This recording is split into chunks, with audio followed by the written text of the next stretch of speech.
जय गुरु जी संगत जी। गुरु जी के चरणों में कोटि कोटि प्रणाम और गुरु जी की प्यारी संगत को मेरी तरफ से प्यार भरी जय गुरु जी। संगत जी, आप देख रहे हैं रहमत गुरु जी की। आप इस चैनल पर गुरु जी की डिवाइन सत्संग सुनते हैं। संगत जी, हम कोशिश करेंगे कि आपको हम धार्मिक कथाओं से भी जोड़ें, जो कि हम रामायण, गीता और शिव पुराण से लेंगे। तो संगत जी, आप हमेशा इस चैनल से जुड़े रहिए और गुरु जी के अद्भुत सत्संग सुनते रहिए। तो चलिए सुनते हैं आज की हम शिव पार्वती की कथा। एक बार माता पार्वती ने भगवान शिव से पूछा कि हे प्रनाथ, मनुष्य गरीब क्यों होता है, या फिर बहुत मेहनत करने के बाद भी, बहुत पैसे कमाने के बाद भी उनके घर में पैसे क्यों नहीं टिकते हैं? आखिर इसका क्या कारण है? तो शिव कहते हैं, हे देवी, वास्तु शास्त्र के हिसाब से वास्तु के कुछ नियम होते हैं जिन्हें मनुष्य को ध्यान रखना पड़ता है। तब माता पार्वती कहती हैं, हे देवों के देव महादेव, मैं कुछ समझी नहीं, कृपया मुझे विस्तार से बताइए। तो भगवान शिव कहते हैं, हे देवी, आज मैं आपको 10 कारण बताऊंगा जिससे इंसान गरीब होता है। कृपया इसे ध्यान से सुने। अगर आप इस वीडियो को देख रहे हैं तो इसे पूरा देखें। इस वीडियो का आधा अधूरा छोड़कर जाने की गलती ना करें, क्योंकि इसे पूरा सुनने के बाद आपकी ज़िंदगी पहले जैसी नहीं रहेगी। इसलिए इसे आप पूरा सुने। आप शिव भक्त हैं तो भोलेनाथ का अनादर ना करें। 10 वास्तु दोष। वास्तुशास्त्र में दिशा और चीज़ों का सही जगह पर होने का बड़ा महत्व होता है। बहुत पैसा कमाने के बाद भी अगर आपके घर में धन दौलत की कमी है तो ज़रूर आप कोई ना कोई गलती कर रहे हैं। अगर अचानक आपके दिन बदलने लगे, अच्छे दिन बुरे दिनों में बदल जाएं, तो आप संभल जाएं। आपने कई बार लोगों को ये कहते सुना होगा कि घर में धन नहीं टिकता है, बिना मतलब के खर्चे होते रहते हैं। वहीं घर में हमेशा तनाव भरा माहौल रहता है। ऐसे में लोग अक्सर खुद की किस्मत को दोष देते हैं, मगर वास्तु के अनुसार घर पर मौजूद कुछ चीज़ों से धन हानि व परेशानियों का न्योता मिल देना होता है। अगर आपके साथ ऐसा होने लगे तो अपने ही घर में रखी चीज़ों पर ध्यान दें। घर में मौजूद हर चीज़ से सकारात्मक या नकारात्मक ऊर्जा निकलती है। ऐसे में इन घरों में रहने वाले लोगों पर इन ऊर्जाओं का असर पड़ता है। कोई चीज़ अगर घर में नकारात्मक ऊर्जा वाली हो तो घर में व्यक्ति को मानसिक, आर्थिक, शारीरिक तीनों तरह की परेशानियों का सामना करना पड़ेगा। ज्योतिष शास्त्र से लेकर वास्तुशास्त्र में सुख समृद्धि और सकारात्मकता के लिए कई तरह के नियमों के बारे में विस्तार से बताया गया है। कई लोग वास्तु में बहुत विश्वास करते हैं और अपने घर का सारा सामान वास्तु के अनुसार रखते हैं, जिनका पालन करना बेहद ज़रूरी है। कई बार एक छोटी सी वस्तु से ही व्यक्ति का भाग्य रुका रह जाता है या उसको किसी प्रकार की विपत्ति का सामना करना पड़ता है। याद रखें, निर्जीव वस्तु में अपनी एक ऊर्जा होती है। वास्तुशास्त्र में घर में जुड़ी कई चीज़ों के बारे में विस्तार से बताया गया है, जिसे अपनाने से घर में सुख शांति और खुशी और सकारात्मकता आती है। घर में मौजूद हर चीज़ से सकारात्मक या नकारात्मक ऊर्जा निकलती है। ऐसे में इन घरों में रहने वाले लोगों पर इन ऊर्जाओं का असर निश्चित रूप से होता है। नकारात्मक ऊर्जा वाली कोई चीज़ घर में हो तो व्यक्ति को मानसिक, आर्थिक और शारीरिक तीनों तरह की परेशानियों का सामना करना पड़ेगा। वास्तुशास्त्र के अनुसार घर में रखा क्या रहना चाहिए और क्या नहीं रहना चाहिए, ये जानना बहुत ज़रूरी है। जो वस्तुएं घर में नहीं रखनी चाहिए, जिससे घर में नकारात्मक ऊर्जा का विकास होता है और जीवन दुखमय बन जाता है, पहले हम उन वस्तुओं के बारे में बताएंगे जिनके बारे में आप नहीं जानते हैं। नंबर 1, कोई भी देवी देवताओं की मूर्ति या चित्र। दोस्तों, देवी देवताओं की फटी हुई पुरानी तस्वीरें अथवा खंडित मूर्तियों से भी आर्थिक हानि होती है। अतः आपसे अनुरोध है कि किसी पवित्र नदी में इन्हें प्रवाहित कर देना चाहिए। इसके अलावा देवी देवताओं के चित्र से घर को नहीं सजाना चाहिए। कुछ लोग ढेर सारी मूर्तियां इकट्ठी कर लेते हैं, जो कि वास्तु दोष निर्मित करते हैं। उनके चित्र या मूर्ति की संख्या और स्थान निश्चित होते हैं। इसके अलावा कुछ और लोग आजकल भगवान के ऐसे चित्र लगा लेते हैं जो परंपरागत नहीं हैं, जैसे चिलम पीते शिव जी या फिर विकराल रूप में भैरव। नंबर 2, वास्तु के शास्त्र के अनुसार अपने घर में या ऑफिस में सांप, गधे, उल्लू, सुअर, बाज, चमगादड़, गिद्ध, कबूतर, कौवा जैसे पक्षियों और जानवरों की तस्वीरें कदापि न लगाएं। ये आपके परिवेश में हिंसात्मक दृष्टिकोण को बढ़ावा देती हैं।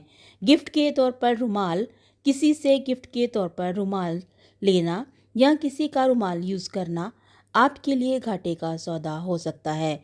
वास्तु शास्त्र में किसी से फ्री में रुमाल लेने के लिए मना किया गया है। ऐसा करने से आपका संबंधित व्यक्ति से झगड़ा हो सकता है और रिश्ते में खटास आ सकती है। अगर आप पर्स के शौकीन हैं तो जानिए कुछ वास्तु नियम। पर्स या तिजोरी में धार्मिक और पवित्र वस्तुएं ना रखें जिनसे सकारात्मक ऊर्जा का संचार होता है। वास्तु शास्त्र के अनुसार कभी भी फटा हुआ पर्स और टूटी हुई तिजोरी नहीं रखनी चाहिए। जेब में भी कभी भी फैले हुए पैसे ना रखें। टूटी फूटी चीज़ें, टूटे हुए बर्तन, दर्पण, इलेक्ट्रॉनिक सामान, तस्वीर, दीपक, पलंग, घड़ी, झाड़ू, मग, फर्नीचर, चाहे कोई भी टूटे फूटे सामान हो, घर में नहीं रखने चाहिए। इससे घर में नकारात्मक ऊर्जा का निर्माण होता है और सकारात्मक ऊर्जा घर से निकल जाती है और व्यक्ति मानसिक परेशानियों को झेलता है। घर में कोई भी टूटा हुआ सामान है तो उसे मरम्मत करवा के रखें, अन्यथा उसे घर से बाहर फेंक दें। ऐसी वस्तुएं नकारात्मक ऊर्जा पैदा करती हैं। नंबर 5, पूजा के कलश खाली रखने में भी लगता है वास्तु दोष। घर में पूजा में रखे हुए कलश को कभी खाली नहीं रखना चाहिए। आपको बता दें कि पूजा कलश में ब्रह्मा, विष्णु और महेश का वास होता है। पूजा कलश का संबंध व्यक्ति के जीवन से है, इसलिए पूजा कलश को कभी भी खाली ना रखें। कलश में गंगा जल भरकर जरूर रखें। इससे घर में समृद्धि आती है और उन्नति प्रगति के सभी रास्ते खुल जाते हैं। सजावटी वस्तुएं या कलाकृतियाँ, कुछ लोग घर को कलात्मक लुक देने के लिए नकली या कांटेदार पौधे लगा लेते हैं। वास्तु शास्त्र के अनुसार कांटेदार पौधे पेड़ पौधे ना लगाएं। इससे पारिवारिक संबंधों में कांटों की सी चुभन पैदा होने लगती है, जिससे घर के सभी सदस्यों का मति भ्रष्ट हो जाती है। कई लोग पुरानी या फालतू चीज़ों से भी अपना घर सजाते हैं, जो कि ऐसा करना अच्छा नहीं माना जाता है, जो कि गलत है। ऐसी वस्तुओं में नकारात्मक ऊर्जा को बढ़ावा देने की बात होती है। वास्तु के अनुसार जब घर में नकारात्मक ऊर्जा में बढ़ोतरी होती है, इसके साथ ही स्वास्थ्य संबंधी समस्याएं भी पैदा हो सकती हैं। यदि कलाकृतियों के नाम पर कुछ ऐसी वस्तुएं या पेंटिंग है जिससे सूखे हुए पेड़ या फिर मानव रहित उजड़ा हुआ शहर, बिखरा हुआ घर, तो मानी जाता है कि कलात्मक, लेकिन वास्तुशास्त्र के अनुसार ये सभी नकारात्मक ऊर्जा पैदा करती हैं। हानिकारक वस्तुएं, घर में ऐसी कोई भी हानिकारक वस्तु होती है जिसे घर में रखते हैं तो घर का वातावरण विषैला बन जाता है। ये स्थूल रूप से दिखाई नहीं देता, लेकिन हवा का गुण धर्म इससे बदल जाता है। ऐसी कई वस्तुएं जो कि हमारे घर के आसपास रहती हैं, जैसे घर में बिखरी हुई ढेर सारी दवाइयाँ, टॉयलेट क्लीनर, शॉप, फिनाइल, जहरीले रसायन, कीटनाशक और मच्छर मारने की दवा भी सभी तरह की हानिकारक वस्तुओं के लिए एक स्थान नियुक्त होना चाहिए, और वह भी ऐसा जहाँ पे ये सुरक्षित रखी हों। ऐसी वस्तुओं के लिए अलग से लकड़ी या लोहे का बॉक्स बनवाएं और उसमें रखें, जो किचन और बच्चे और बेडरूम से दूर हों। वास्तु दोष मिटाने के लिए घर में कपूर रखें। यदि घर में किसी स्थान पर वास्तु दोष निर्मित हो रहा है तो वहाँ एक कपूर की टिक्की रख दें। जब वह टिक्कियाँ गलकर समाप्त हो जाएं, तब दूसरी टिक्कियाँ रख दें। इस तरह बदलते रहेंगे तो वास्तु दोष निर्मित नहीं होगा। मकड़ी का जाला, दोस्तों, घर में बनने वाले मकड़ी के जाले तुरंत हटा दें। इनसे आपके अच्छे दिन बुरे दिनों में बदल सकते हैं।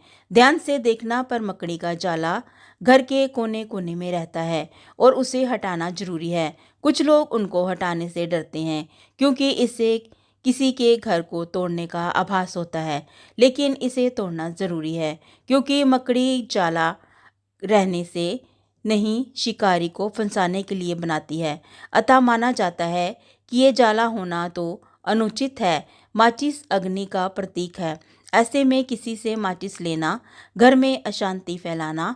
फ्री में माचिस लेने से घर के सदस्यों के मन में क्रोध पैदा होता है, अशांति का माहौल बना रहता है। पत्थर और नग। दोस्तों, आपने देखा होगा कि कई लोग अपने घर में अनावश्यक पत्थर, नग, अंगूठी, ताबीज़ या इसी तरह के सामान घर में कहीं रखकर भूल जाते हैं या छोड़ देते हैं। ये मालूम नहीं रहता कि कौन सा पत्थर या नग फ़ायदा पहुंचा रहा है और कौन सा पत्थर और नग नुकसान पहुंचा रहा है। इसलिए इस तरह के सामान को घर से बाहर निकाल दें। मित्रों, वास्तुशास्त्र के अनुसार एक छोटा सा पत्थर भी आपके भाग्य को दुर्भाग्य में बदलने की क्षमता रखता है।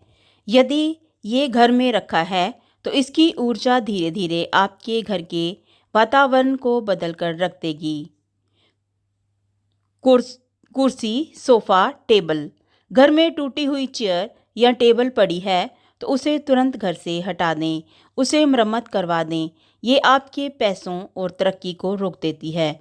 सोफ़ा, कुर्सी या टेबल कैसी भी हो, इसका वास्तु होता है।